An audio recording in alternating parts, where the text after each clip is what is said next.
नमस्कार छात्र मित्रों, मैं गौर सर, सहायक अध्यापक श्री भवसाहेब पोटे विद्यालय आकोट। आइए आज हम कक्षा 9वीं की 11वीं कविता निर्माणों के पावन युग में देखते हैं। निर्माण इसका मतलब होता है विकास, पावन यानी पवित्र। तो यह विकास का पवित्र युग जिसके जो रचिता है अटल बिहारी वाजपेयी। इनका परिचय करवा लें। अटल बिहारी वाजपेयी को तो हम सभी जानते हैं, जिनका जन्म 25 दिसंबर 1924 मध्य प्रदेश में हुआ। अटल बिहारी वाजपेयी जी भारत के पूर्व प्रधानमंत्री होने के साथ साथ कवि, पत्रकार एवं प्रखर वक्ता भी हैं। जो प्रधानमंत्री थे ये हमें पता है, साथ ही साथ वे कवि भी हैं, पत्रकार भी और एक अच्छे वक्ता भी हैं। आपकी रचनाएं जीवन की जिजीविषा, राष्ट्र प्रेम एवं ओज से परिपूर्ण है। इनकी कुछ प्रमुख कृतियां हैं। मेरी 51 कविताएं, ये कविता संग्रह है। कुछ लेख, कुछ भाषण, बिंदु बिंदु विचार और अमर बलिदान एक गद्य रचना है। पद्य संबंधी रस की अनुभूति कराने वाली, सुंदर अर्थ प्रकट करने वाली, लोकोत्तर आनंद देने वाली रचना यानी कि कविता होती है। इसमें दृश्य की अनुभूतियों को साकार किया जाता है। प्रस्तुत कविता में वाजपेयी जी ने नूतन अनुसंधान, नूतन यानी नया, अनुसंधान यानी खोज, साथ ही साथ संस्कृति के सम्मान, जगत का कल्याण, उत्थान, उत्थान यानी उन्नति करने के साथ ही साथ चरित्र निर्माण करने को विशेष महत्व प्रदान किया है। यानी कि हम उन्नति करते हैं, विकास करते हैं, इसके साथ ही साथ अपना चरित्र निर्माण करना बहुत महत्वपूर्ण है। तो कविता सरल है, देखते हैं। निर्माणों के पावन युग में हम चरित्र निर्माण ना भूलें। तो निर्माण का अर्थ मैंने तुम्हें बताया हूँ। निर्माण यानी विकास और पावन यानी पवित्र। तो कवि कहते हैं कि यह युग निर्माणों का अर्थात विकास का पवित्र युग है। पहला वाक्य बन गया। कवि कहते हैं कि यह युग विकास का पवित्र युग है। इस युग में चरित्र निर्माण ना भूले, आदि जो पंक्ति है उसका ले रहे हैं।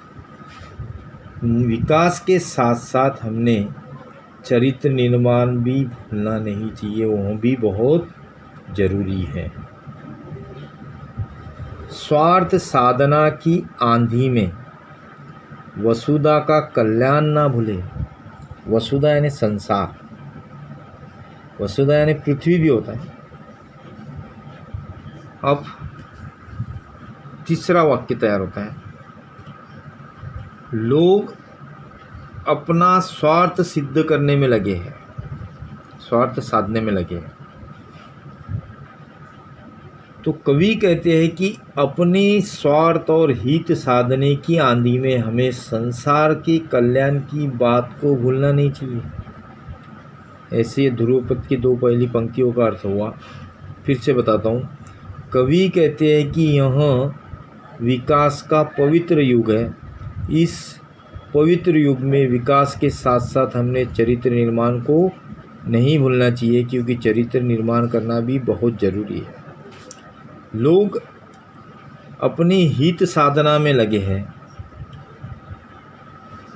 तो कवि कहते हैं कि अपनी हित साधना की आंधी में हमें संसार के कल्याण की बात को भूलना नहीं चाहिए। तीसरी पंक्ति। माना अगम यानी अपार, अगाध यानी कि अथाह, सिंधु समुद्र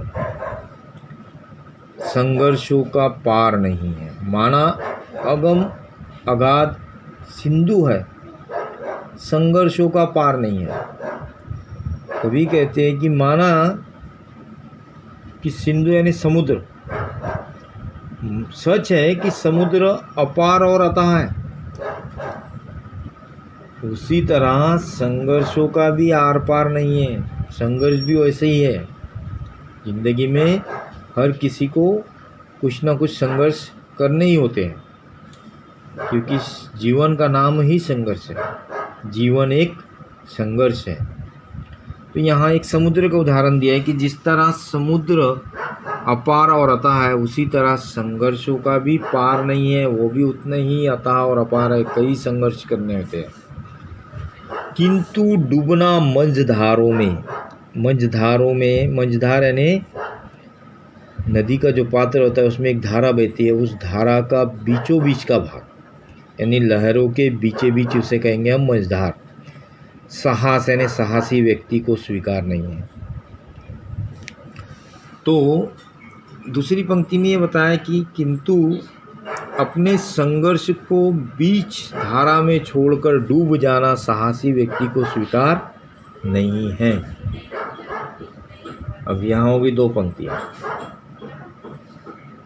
यानी कि कवि कहते हैं कि सच है कि समुद्र अपार और अथाह है, इसी तरह संघर्षों का भी आर पार नहीं है, किंतु साहसी व्यक्ति को अपना संघर्ष बीच धारा में छोड़ देना मंजूर नहीं है।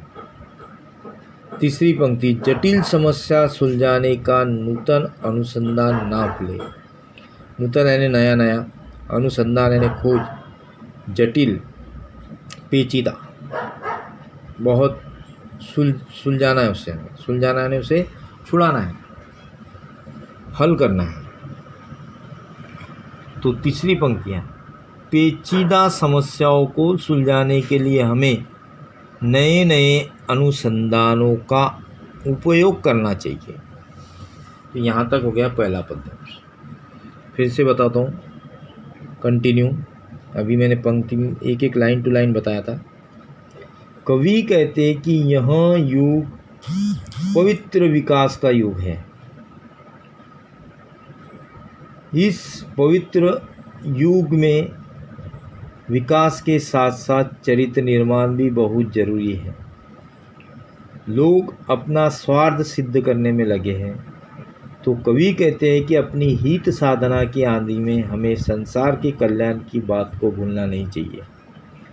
आगे भी कहते हैं कि सच है कि समुद्र अपार और अथाह है, इसी तरह संघर्षों का भी आर पार नहीं है, किंतु साहसी व्यक्ति को अपना संघर्ष बीच मझधार में छोड़ देना मंजूर नहीं है। पेचीदा समस्याओं को सुलझाने के लिए हमें नए नए अनुसंधानों का उपयोग करना चाहिए। यहाँ तक पहला पद्य। दूसरा पद्य में देखते हैं हम, शील विनय।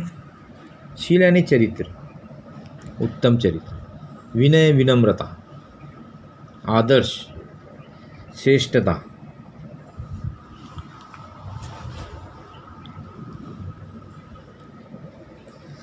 तार बिना झनकार नहीं। झनकार यानी झंझन की आवाज़। अब यहाँ सरल सरल है। कवि कहते हैं कि लोगों में अच्छे आचरण अपनाने, शील का अर्थ लिया अच्छे आचरण अपनाने, विनम्र बनने, आदर्श कहलाने तथा दूसरों से अधिक श्रेष्ठ होने की भावना जागृत करना जरूरी है। क्योंकि ये भावना अगर लोगों में नहीं आएंगी तो उसके बगैर उनमें चेतना नहीं आएंगी। यहाँ एक उदाहरण दिया, तार बिना झनकार नहीं। जिस तरह तार के बिना झनकार नहीं आती, उसी तरह इन आदर्शों को जागृत करे बगैर चेतना नहीं आ सकती। तो इस पंक्ति को हम सरल सरल लेंगे कि कवि कहते हैं कि लोगों में अच्छे आचरण अपनाने, विनम्र बनने, आदर्श कहलाने तथा दूसरों से अधिक श्रेष्ठ होने की भावना जागृत करना जरूरी है। तभी लोगों में चेतना आ सकती है। जिस तरह तार के बिना झनकार नहीं आती, उसी तरह इन भावनाओं के बिना चेतना नहीं आ सकती। शिक्षा क्या स्वर साध सकेंगी यदि नैतिक आधार नहीं है? शिक्षा कोई काम की नहीं है अगर नैतिक आधार ना हो तो।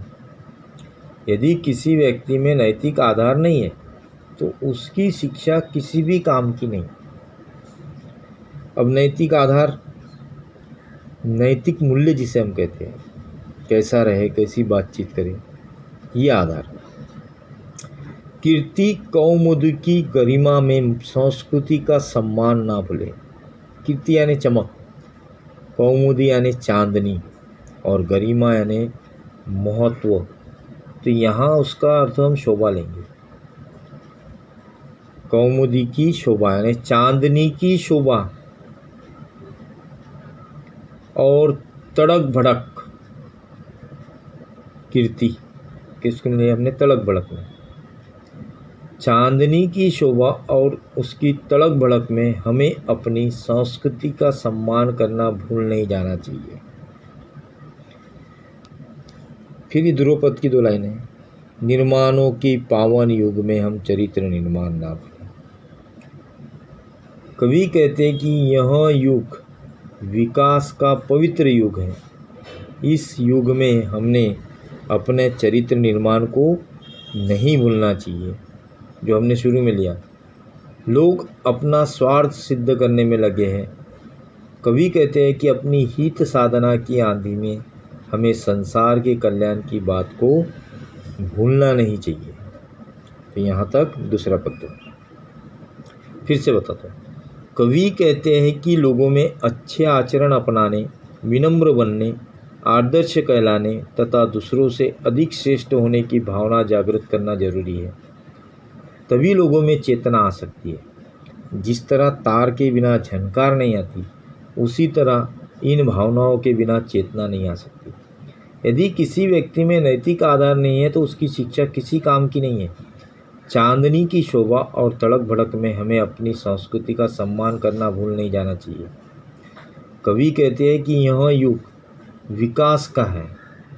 इस विकास के पवित्र युग में हमें चरित्र निर्माण को भूलना नहीं चाहिए। लोग अपने हित साधना में लगे हैं।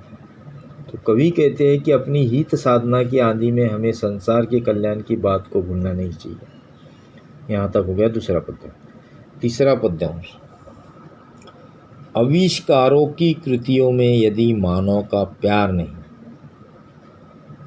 आविष्कार, संशोधन।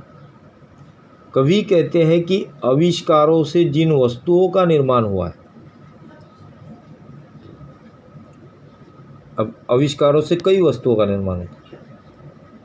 पंखा, फ्रिज, कूलर, टीवी। तो ये जो आविष्कारों की वस्तुएं हैं, इसमें यदि वो मनुष्य के काम की ना हो, उसमें प्राणियों की भलाई ना हो, तो वो विज्ञान ही क्या काम करे? वो विज्ञान व्यर्थ है। सृजनहीन, जिसमें सृजनता ना हो, सृजन यानी कुछ नई रचना ना हो। तो इस पंक्ति को हम लेंगे, आविष्कारों की कृतियों में यदि मानव का प्यार नहीं है तो वह सृजनहीन विज्ञान व्यर्थ है, प्राणी का उपकार नहीं है। ये दोनों पंक्तियों का अर्थ एक साथ ले रहे हैं। कवि कहते हैं कि आविष्कारों से जिन वस्तुओं का निर्माण हुआ है, यदि वे मनुष्य के काम की नहीं है, उनसे प्राणियों का कोई भला नहीं होता है, तो यह विज्ञान व्यर्थ है, इसे सृजनहीन ही कह सकते हैं। तीसरी पंक्ति, भौतिकता के उत्थान में जीवन का उत्थान ना भूले। उन्नति, उत्थान यानी उन्नति, भौतिकता यानी संसारिक। अब भौतिक सुख सुविधा के जो हम साधन निर्माण कर रहे हैं, तो इसी के बारे में कहा है। कवि कहते हैं कि भौतिक तड़क भड़क के बढ़ते प्रभाव में आकर हम अपने जीवन का उत्थान करना ना भूले, उन्नति ना भूले। निर्माणों के पावन युग में हम चरित्र निर्माण ना भूलें। आगे वे कहते हैं कि यह युग विकास का एक पवित्र युग है। इसमें हमें अपने चरित्र निर्माण को नहीं भूलना चाहिए। स्वार्थ साधना की आंधी में वसुधा का कल्याण ना भूलें। हर लोग अपना हित साधने में लगे हैं, तो कवि कहते हैं कि इस हित साधना की आंधी में संसार के कल्याण की बात को ना भूलें। यहाँ तक हमारा तीसरा पद। फिर से बताता हूँ।